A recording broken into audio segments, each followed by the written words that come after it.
Okay, so for this video, we're looking at how to separate things using density. All right, so density is based on how, again, it's how much mass is fitting in how much space, right? So different things have different densities. And so we can see like a chart of different densities right here. So the big thing with density is some things will float or sink. If something is a low density object, it sinks, and if something is a high density object, it floats. So in this mixture here, they have a bunch of like sand and little bits of plastic. And they have this rock in here. And what they do is they fill it with water. And what happens when you fill it with water? Well, all the dense things stay down here, and all of the light things, sorry, not light, but like low density things will float to the top. And then boom, everything's here. You can just kind of scoop them out at this point, right? So that's kind of really nice.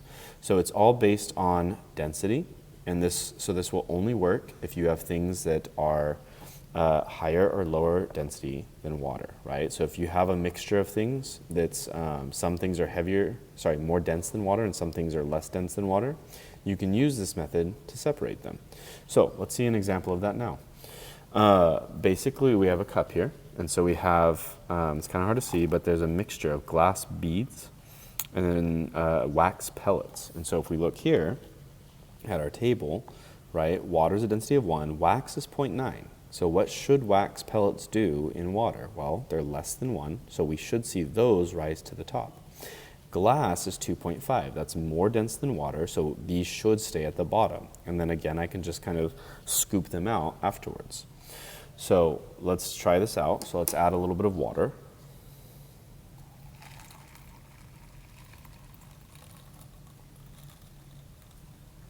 Okay, let's give it a little bit of a shake there.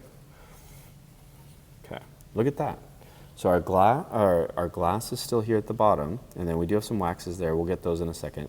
But a lot of our waxes came to the top. And so what we can do now is use like a little filter or something like that, and we can scoop these out, okay? Look how much easier that is than just trying to pick them all out. Now, one problem we have here is with the wax and the glass, neither of these dissolve in water, so this isn't a big deal at all. However, if you have something in your mixture that does dissolve in water, notice, it's hard to see, but these waxes are wet. So if you have something you want to separate out that dissolves in the water, if you take this wax and put it over here when it's still wet like that, see that drop there? You're going to lose some of that stuff. Like if you have a little bit of salt or something dissolved in that water, now it's gone. It's not in your beaker anymore. So this is going to be wasted. So one thing we can use is this, kind of hard to see, but see this little squirt bottle? This is distilled water. So what we can do is we can use that to kind of rinse our wax and let all the dissolved water go down to the bottom, okay? So I want to do that each time. So I'm going to rinse it, and then now that it's all just regular water with nothing dissolved, I'll do that. I'll collect some more, okay? Again, I want to give it a little bit of a rinse. So I'm going to rinse it off here with my distilled water so that all my dissolved stuff gets into my mixture still. Okay, so I'm going to put that over there. And then I could use my spoon here. I'm going to give this a little bit of a stir because it looks like some of the waxes were still kind of so again, everything that goes in here I want to rinse off with this thing here. Let's try this. There we go. Remember, everything that goes into that water, right?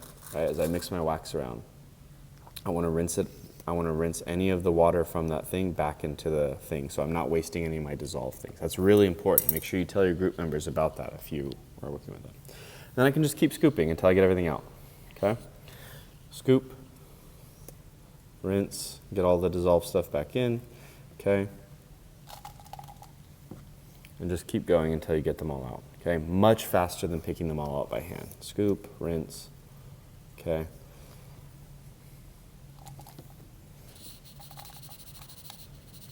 Right, and so on. And you can see that we got pretty much all of our wax out really quickly. We can use the spoon to kind of get those last little bits that are still in there. There's still 1 or 2 in there.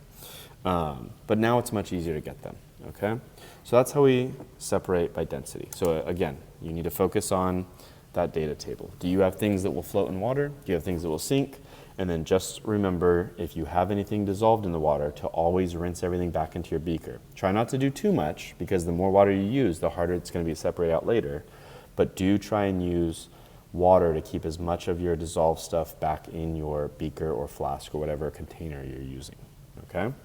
So that's how we separate with density.